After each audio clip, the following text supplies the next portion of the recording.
The chair recognizes the gentleman from Florida. Well, thank you, Mr. Speaker and my colleagues. And first, I want to thank the members of the committee for allowing me to bring forth this rule, also the Rules Committee for allowing me to have it considered by the House. This is a simple amendment, and this is an amendment that I almost think I'm offering not on behalf of myself, but on behalf of our troops.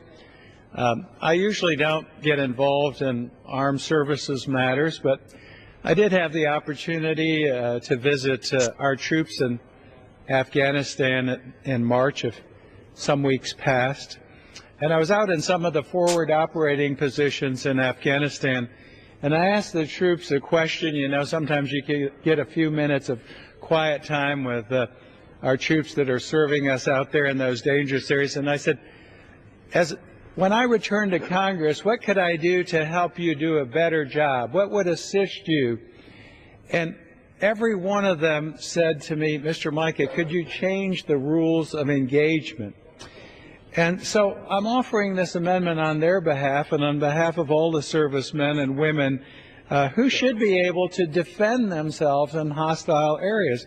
And I'm not trying to micromanage the military, but I have just a basic provision that says, and let me read it, the Secretary of Defense shall ensure that the rules of engagement applicable to members of the armed service assigned to duty in any hostile fire area, and we have a definition for that, shall, and then 1, fully protect the members' rights to bear arms, and 2, to authorize the members to fully defend themselves from hostile actions. The Secretary would set those parameters.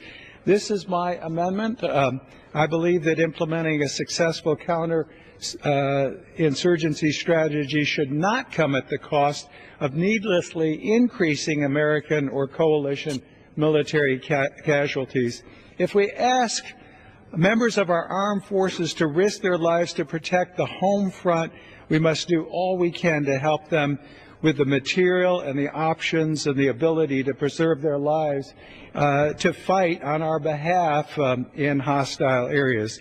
Please help me in arming our armed forces and also providing them with what I believe is the opportunity to adequately defend themselves in hostile theaters. And I reserve the balance of my time. The gentleman reserves the balance of his time.